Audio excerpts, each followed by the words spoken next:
जाग जा रे योगी, मिटा दे आलस के घेरे। अमृत वेले बाबा पुकारे, देखो बाहें पसारे।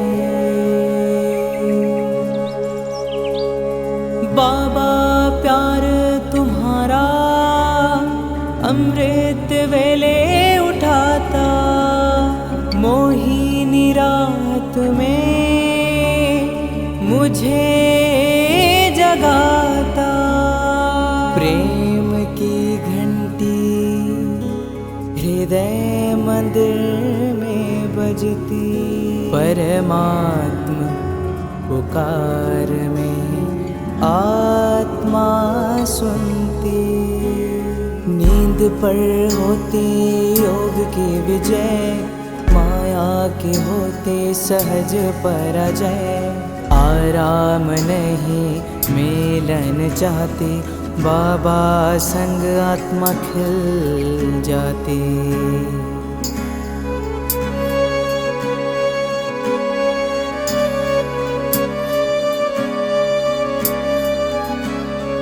अपने कहा रात को अलविदा, परवाना हुआ क्षमा पे फिदा। समय से पहले बाबा जगाते, नयन खुलते ही मिलन कराते। प्रेम में भीगा मन संकल्प मुस्काते, माया के बंधन स्वयं कट जाते। ठंडी गर्मी बारिश अब तप के साथी, मौसम की मार अब ना डराती। सोना अब आराम नहीं माया है, नींद अब अमृत नहीं विष का साया है। कमाई नहीं ये ऊर्जा की चोरी है, सुस्ते के धुन में बजी माया की लोरी है।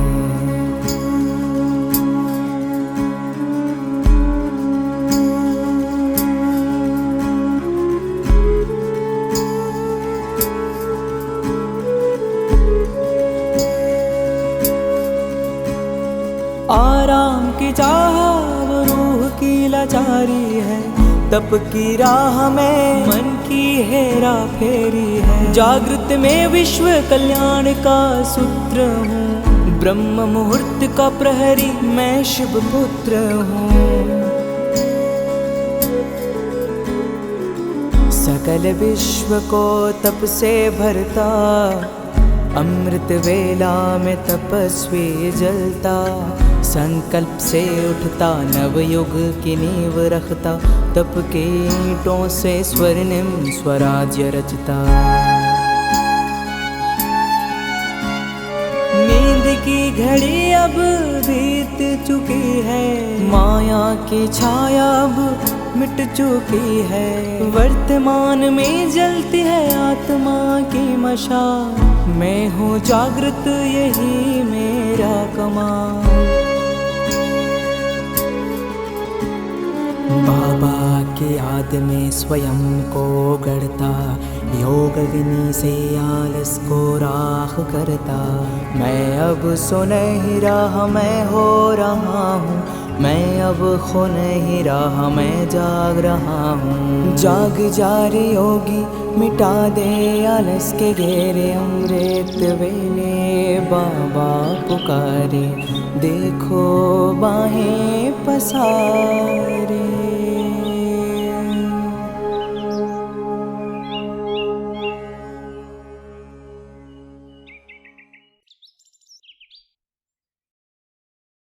Om Shanti. I write not the pain in my heart. Each day a darkness covereth mine faith, its shadow in my core, a thought wild that sweepeth over me, each moment that killeth mine reason, soundeth still within me. I sing not the music of dole in me, ever that floweth in mine soul, spilleth out through my song, a force vehement, throweth my mind into the blatant sea of restlessness. Then my peace I lose, my serenity falleth. The assaults of solitude, the onslaughts of silence, torture my meek, unregenerate spirit, drawing forth blood of my harmless cry. व्याकुलता, बेचैनी, क्यों ये बेचैनी और क्यों ये व्याकुलता है पता नहीं। ये कविता हमने जब 17 वर्ष के थे तब लिखी थी। I write not the pain in my heart.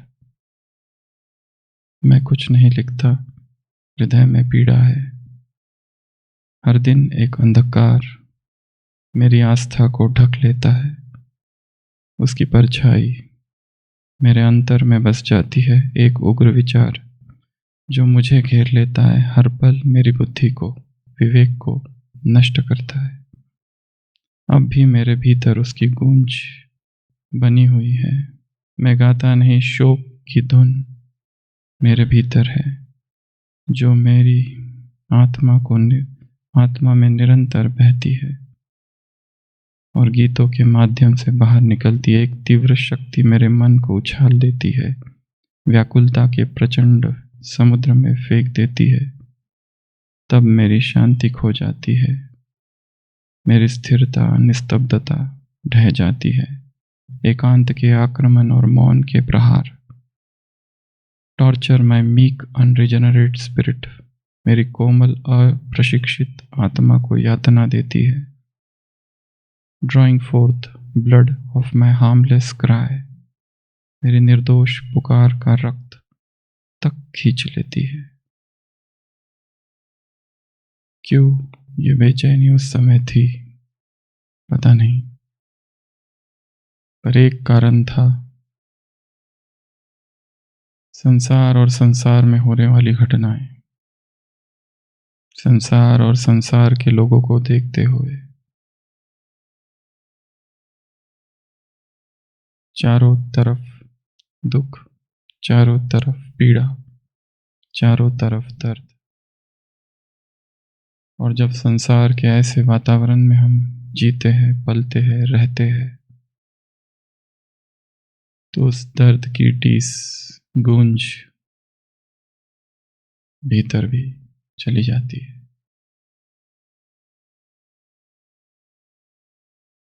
बाहर का वातावरण हमें प्रभावित करता है। आज सुबह 2 बजे से 3 बजे तक हमारे हॉस्पिटल के एक डॉक्टर, लेडी डॉक्टर के युगल 2 बजे हॉस्पिटल में लाए, परंतु घर पर ही डेथ हो गई थी। कोई बीमारी नहीं, कुछ भी नहीं। 57 उनकी उम्र थी और बहुत ही खुशमिजाज। जब भी मिलते थे बहुत अच्छा लगता था उनसे मिलकर, एक हल्कापन। कल पूरा दिन उन्होंने काम किया, यहाँ वहाँ गए, रात में खुद भोजन बनाया और जल्दी सो गए। एक ही बेटा है उसके साथ, और 1:45 बजे उनको कुछ हुआ और गिर गए। जब लेके आए तो कुछ नहीं था, फिर भी हम लोग आधा पौना घंटा तक सब कुछ करते रहे।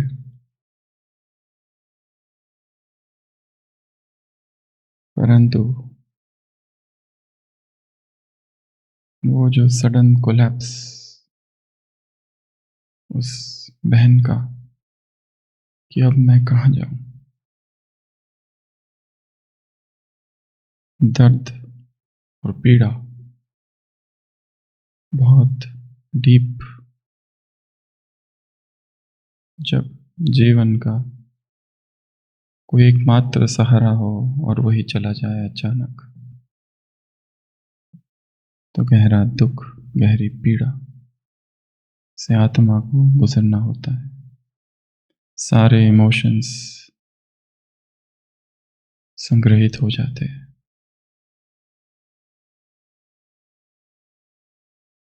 संसार जीवन और मृत्यु का खेल,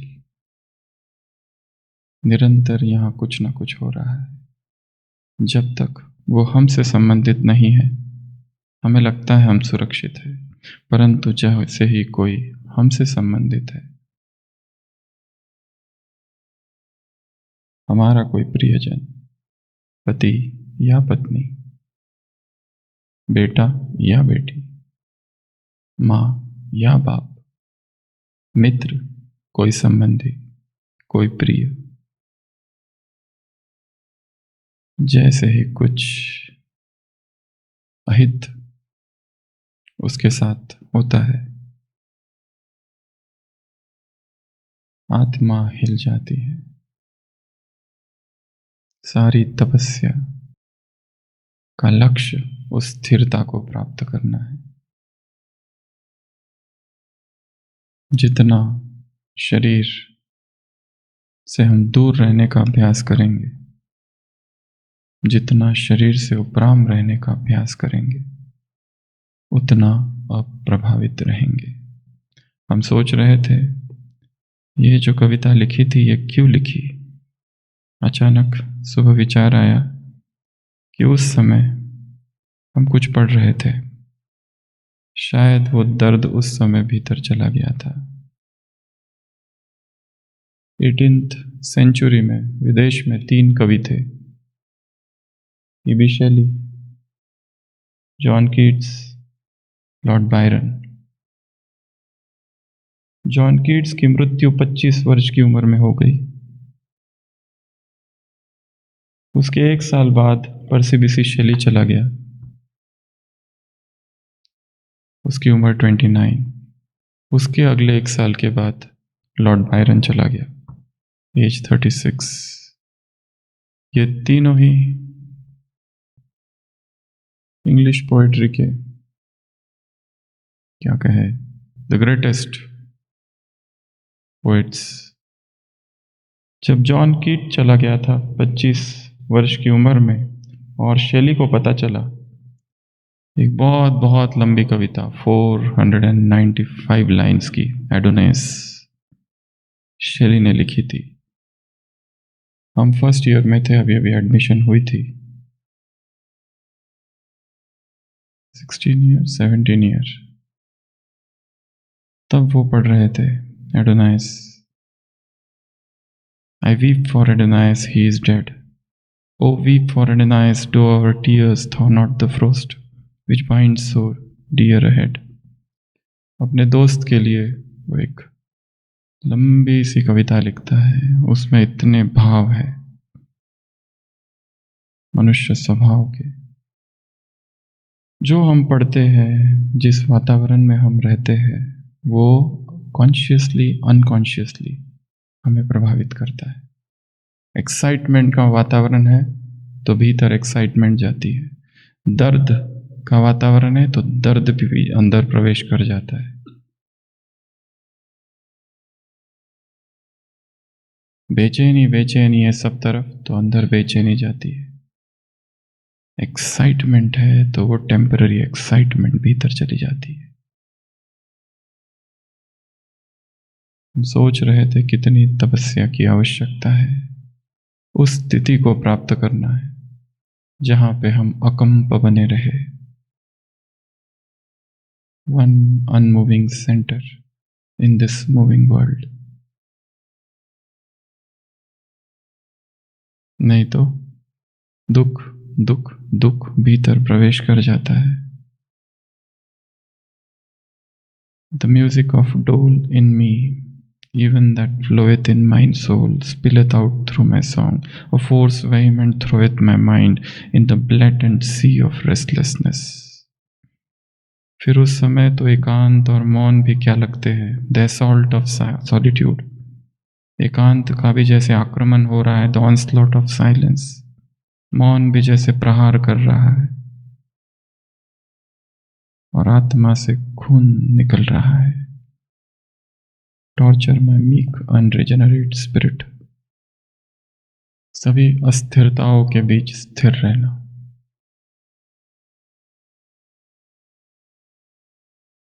अडोल रहना,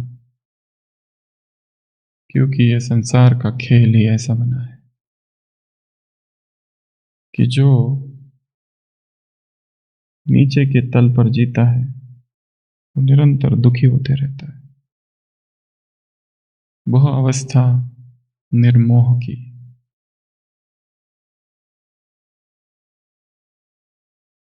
अंतिम अवस्था है, जिसका अभ्यास प्रतिपल होता रहे।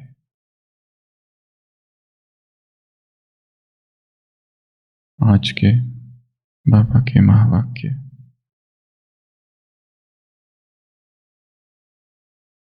बच्चों के त्याग की हिम्मत देख, तपस्या का उमंग देख बाप दादा बहुत खुश होते हैं। 2 शब्द है, त्याग की हिम्मत और दूसरा तपस्या का उमंग। बाप की महिमा तो भक्त करते हैं, लेकिन बच्चों की महिमा बाप करते हैं। कितने जन्म आपने माला सिमरन की, अभी बाप रिटर्न में बच्चों की माला सिमरन करते हैं। आप लोग देखते हो कि किस समय बाप माला सिमरन करते हैं, अमृत वेले। तो जिस समय आप माला सिमरन करते हैं उस समय आप सो तो नहीं जाते।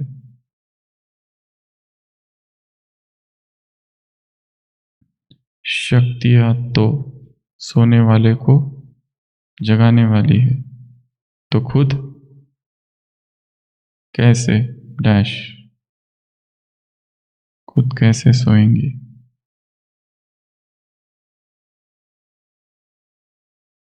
त्याग की हिम्मत, क्या शब्द प्रयोग किया है? त्याग की हिम्मत। इस त्याग को समझना है। त्याग क्या है? कोई मजबूरी, कोई कष्ट? यदि त्याग मजबूरी है और यदि त्याग कष्ट है तो वो त्याग है ही नहीं। त्याग अर्थात जो अनावश्यक है वो छूट गया। त्याग अर्थात जो अब महत्वपूर्ण बिल्कुल नहीं रहा, जो अर्थहीन हो गया उसे हमने छोड़ दिया। त्याग अर्थात जिस बोझ को लिए जा रहे थे उठाए, उसको बाजू में रख दिया। त्याग कैसे हो? सहज। जो भीतर गुलामी थी उस गुलामी से हम मुक्त हो गए, वो है त्याग। अगर कोई व्यक्ति घर में कचरा भर के है और उस सारे कचरे को बाहर फेंक देता है तो क्या कहेगा? मैंने त्याग किया। कचरा भीतर था वो बाहर फेंक दिया, बोझ सिर पर था उसको हटा दिया, जो अनावश्यक चीज थी वो अब निकल गई, जो हमारे काम का नहीं रहा व्यर्थ हो गई।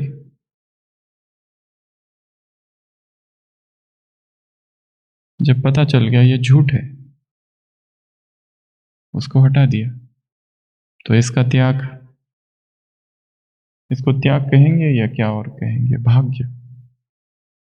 यदि कोई बाह्य त्याग करे और उसका अहंकार धर ले तो उसको क्या कहेंगे?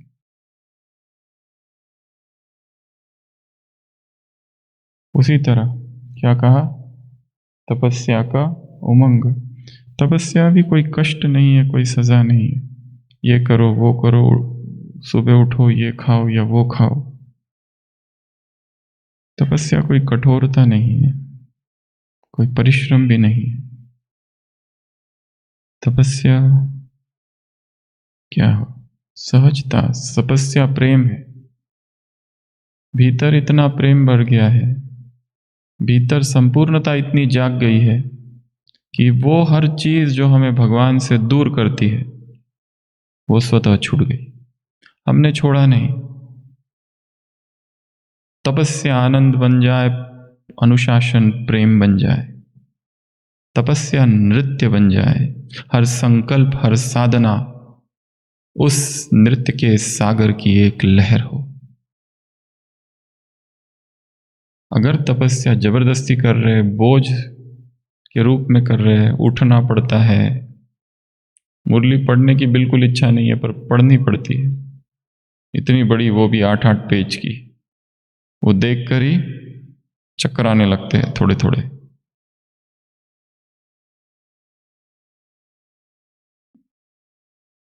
लोग क्या कहेंगे? तपस्या वो अवस्था है जिसमें भूख, प्यास और नींद अपने आप छूट गई, क्योंकि भीतर से कुछ भर गया है। तपस्या आत्मा का नृत्य है। आत्मा नाच रही है, झूम रही है। कोई पीड़ा नहीं, कोई सजा नहीं, कोई पनिशमेंट नहीं। प्राप्ति का नशा है, खुशी है, खुमारी है, मस्ती है।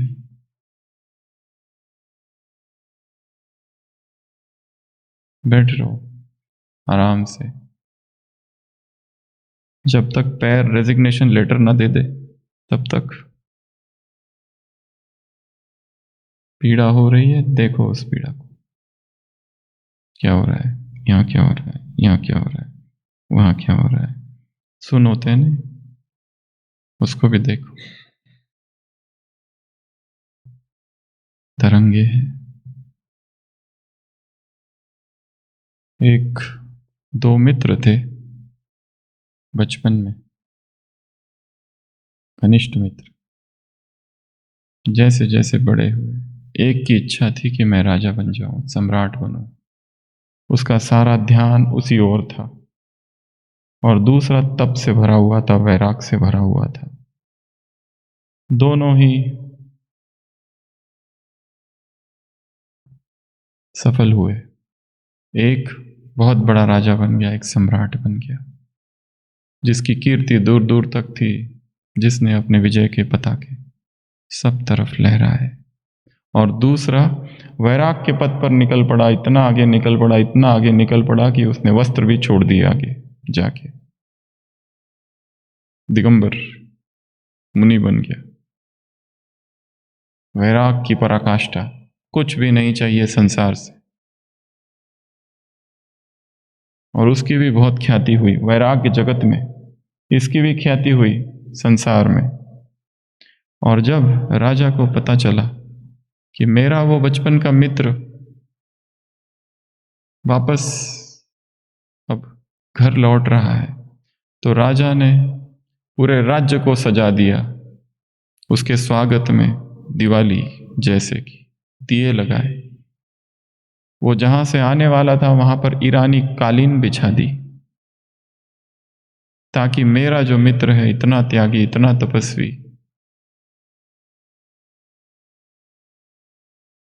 उसके प्रति धन्यवाद, उसके प्रति अहोभाव, उसके प्रति प्रेम का प्रदर्शन हो।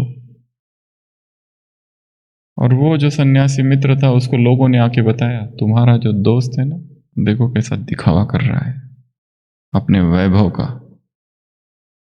ये जो सारा हो रहा है ना, तुम्हें दिखाने की कोशिश है कि तुम कहाँ रह गए और मैं कहाँ रह गया। राजा का भाव ऐसा था नहीं, बीच के लोग ये करने वाले हमेशा से रहे हैं। इधर की खबर उधर और उधर की खबर इधर पहुंचाने वाले, वो उस इधर की खबर वहां पहुंचा देते हैं कि राजा ने तुमको नीचा दिखाने के लिए ये सब किया है। वो सोचते हैं, अच्छा ये बात है, मैं भी कुछ कम नहीं, उसका वैभव है तो मेरा वैराग्य है। वो भी बिन बरसात, कोई बरसात का मौसम नहीं है, कालीन आता है, स्वागत होता है, राजा अपने सभी दरबारियों के साथ है, अपने पैरों में घुटने तक कीचड़ लगा लेता है, और कीचड़ भरे पैरों से उस कालीन पर चलते हुए आता है। राजा को भी आश्चर्य होता है कि कीचड़ कहाँ से आया, कीचड़ तो है ही नहीं कहीं।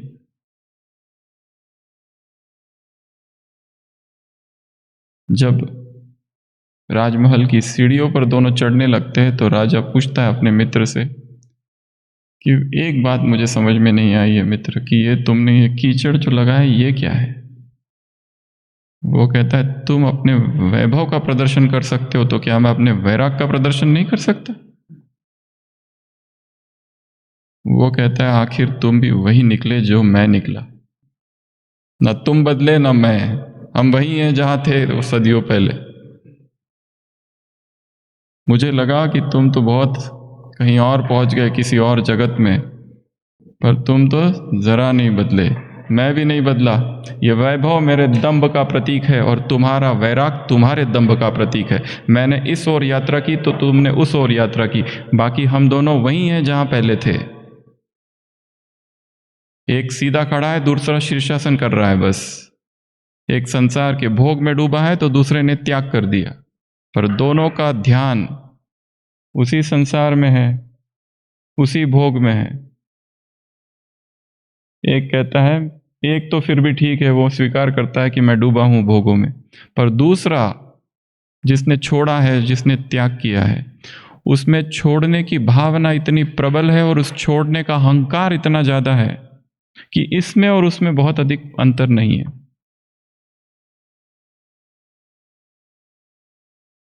छोड़ना उस मैं को है, उस अहंकार को है। बाहरी चीजों को पकड़ो या छोड़ो, पैसे पकड़ो या छोड़ो, वैभव पकड़ो या छोड़ो, वस्तुओं को पकड़ो या छोड़ो, इसका इतना महत्व नहीं है। महत्व किसका है? उस मैं को कितना पकड़ के रखा है। अमृत वेला उठ रहे हैं तो हो सकता है कोई 2 से 5 उठता है और वो 2 से 5 ही सबसे बड़े अहंकार का कारण है। कोई ब्रह्मचारी है तो वो ब्रह्मचर्य ही उसका दंभ बन गया है।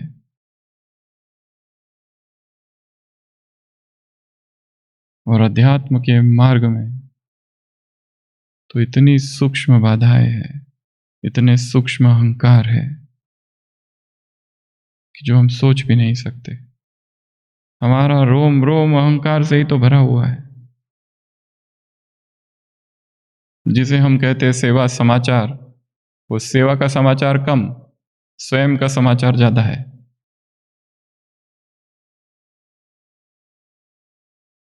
मार्ग क्या है? संपूर्ण मौन धारण करना ही एकमात्र मार्ग हो सकता है। कुछ कुछ भी करने जाओ तो इसलिए हरेक को अपनी तपस्या खुद निर्धारित करनी होगी। वन साइज फिट ऑल वाला फॉर्मूला यहां नहीं चलेगा। वन साइज फिट ऑल ये फॉर्मूला नहीं चलेगा। हरेक को अपनी तपस्या tailored to his own circumstances, nature के अनुसार करनी होगी। नहीं तो हम जो कुछ करें, जो कुछ भी करेंगे, किसी प्रतियोगिता में भाग लेंगे, कोई नया क्रिएटिव एक्शन करेंगे, वो केवल और केवल एक मूवमेंट की एक्साइटमेंट मात्र है। बस जस्ट वेव आई और चली गई, और क्या देकर गई? अल्पकाल का नाम, कोई बख्शीश, कोई सम्मान, कोई ट्रॉफी, कोई पारितोषिक। जिसने क्या किया? अध्यात्म में उन्नति नहीं की, अहंकार को और बढ़ा दिया। एक स्मृति बन गई जो जीवन भर हम सुनाते रहेंगे फिर, जिससे तप का कोई लेना देना नहीं है। तो क्या कहा बाबा ने? 2 शब्द। एक, त्याग का क्या? हिम्मत। हृदय जब परमात्मा से भर जाए तो उसे फिर और कुछ भी नहीं चाहिए।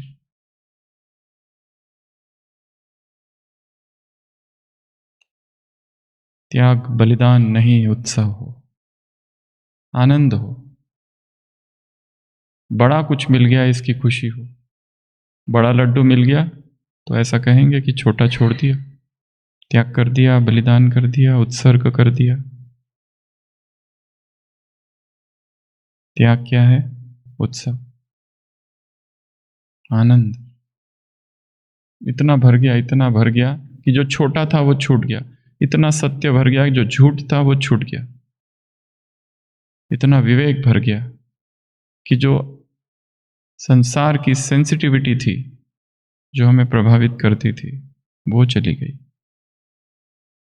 तपस्या वो भी आनंद की ही अवस्था है।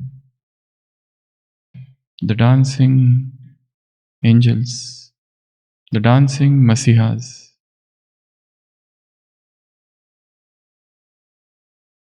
तो अपने तपस्या को फिर से एक बार अवलोकन करना है कि हम किस प्रकार की तपस्या कर रहे हैं, किस त्याग का हमें दंभ है। घर में कचरा था, वो फेंक दिया, क्या बख्शिश दिया जाएगा? तुम्हारे घर में कचरा था, दूसरे के घर में नहीं, खुद के घर का कचरा बाहर फेंक दिया, तो क्या सरकार तुमको कोई पारितोषिक देगी? भारत रत्न? बहुत अच्छा काम किया।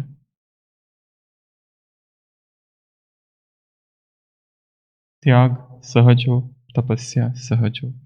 त्याग और तपस्या अगर टेंशन बन रही है तो रुकने की आवश्यकता है। और वो सहज तब बनेगी जब हम उसके विषय में जानेंगे, पढ़ेंगे, समझेंगे। ज्ञानमयी प्रेममयी समझ, कितना अच्छा शब्द है, ज्ञानमयी प्रेममयी समझ। अगर किसी व्यक्ति को कहो ये खाओ वो नहीं खाओ, तो कितनी कितनी पीड़ा है और कितना कष्ट है उसमें। पर उसको जब समझ में आ जाए तो वो सहज हो जाएगा। यदि बाहर वाले आते हैं और उसको कहो कि 4 बजे तुमको उठना ही है, जबरदस्ती उठेंगे, एक दिन, दूसरे दिन, चौथे दिन भाग जाएंगे यहां से, क्योंकि बिना समझ के किया है। उसी तरह किसी को कहो ब्रह्मचर्य धारण करो, कैसे होगा? प्रेममयी ज्ञानमयी समझ, ना दमन ना त्याग, दोनों ही नहीं। इसलिए अगर एक ट्रायंगल हम निकाले तो एक है राग और एक है विराग। ना त्याग ना त्याग, एक है राग अर्थात भोग, दूसरा है विराग अर्थात वैराग्य। न राग न विराग, एक तीसरी अवस्था है जिसको कहते हैं वीतराग। न राग न द्वेष, ये परे की अवस्था है, वीतराग। ये दोनों तो एक दूसरे का शीर्षासन है बस, क्योंकि दोनों का ध्यान उधर ही है, बीच में, व्यक्ति में, शरीर में, स्त्री में, पुरुष में। वो उसमें डूबा हुआ है और वो उससे दूर भागता है। एक जैन साध्वी प्रवचन के लिए कहीं गई और उसका जो कमरा दिया गया होटल का, वो 30वीं मंजिल पर था। वहां पहुंचते ही उसने फोन किया नीचे मैनेजर को, जल्दी आओ, एक पुरुष मुझे देख रहा है। वो मैनेजर भाग के जाता है ऊपर, कहाँ है? कुछ तो नहीं दिख रहा है। वो कहता है ये लो दूरबीन, और दूरबीन से देखो, वो दूर जो दूसरी मंजिल है ना, दूसरी बिल्डिंग, वहां से देख रहा है।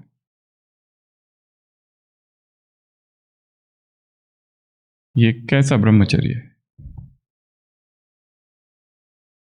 ये मेरे जो कपड़े हैं ना वो लगने नहीं चाहिए, तुम्हारे कपड़े मुझे लगने नहीं चाहिए। ये कैसा ब्रह्मचर्य है?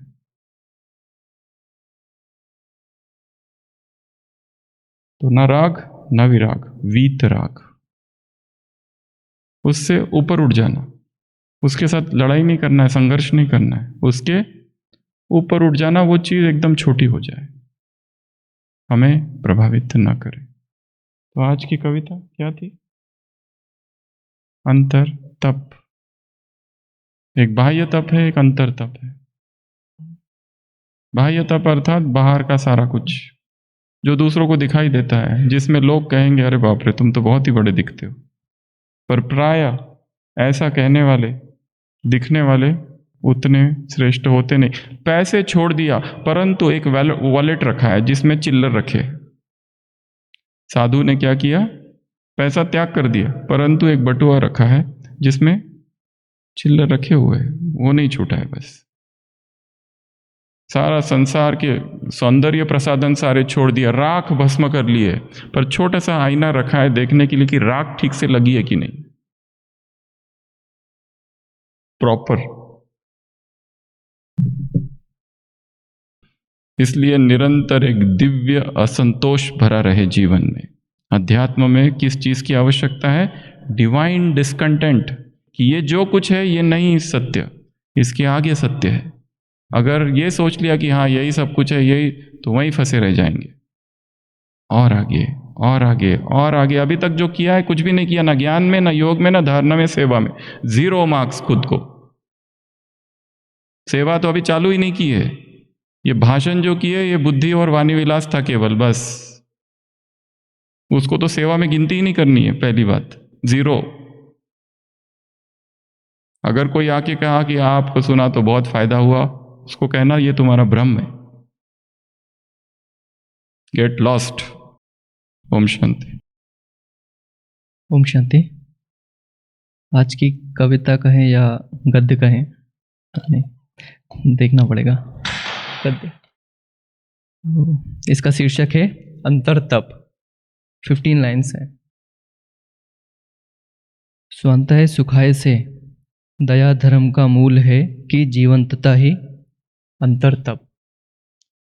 असीम आज़ादी से सार्थक स्वतंत्रता का विवेक भी है अंतरतप।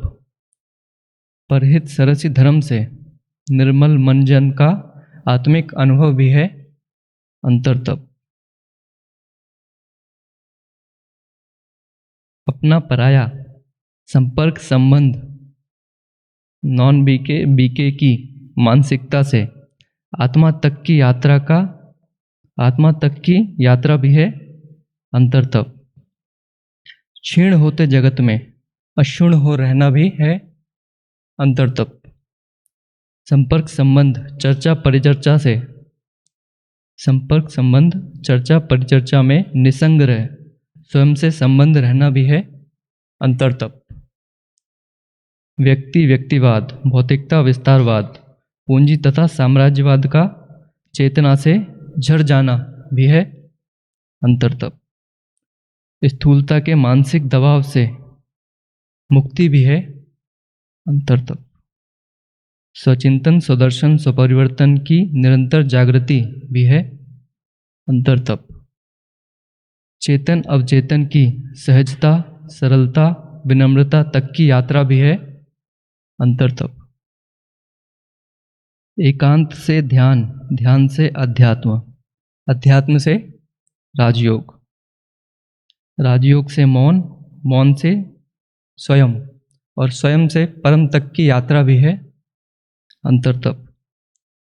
भाव जगत, वैचारिक लोक अथवा कार्मिक सिद्धांतों की चैतन्य सार्थकता भी है अंतरतप। सब एक में है, एक में सब है, यही है अंतरतप। लास्ट है। अंततः एक बाप दूसरा न कोई का आत्मीकरण, यही है और यही है केवल अंतरतप। ओम शांति।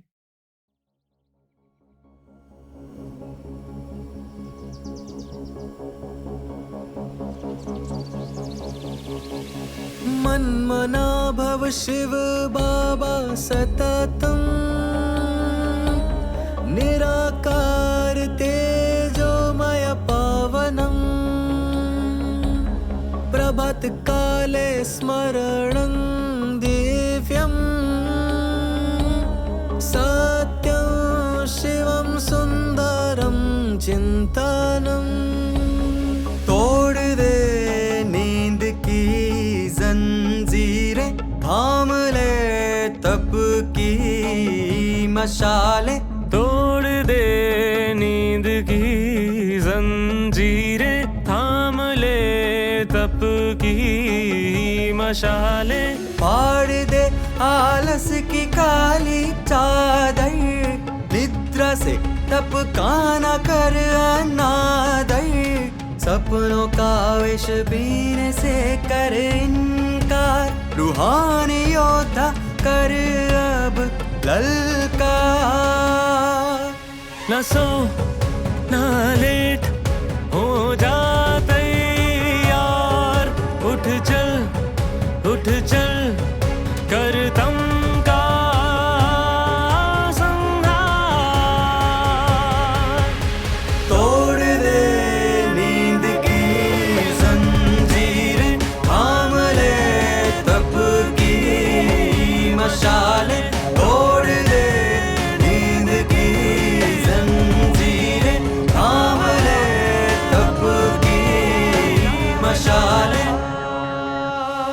तेरी जागने से दुनिया बदलेगी, तेरे एक संकल्प से क्रांति गूंजेगी। उठ तपस्वी,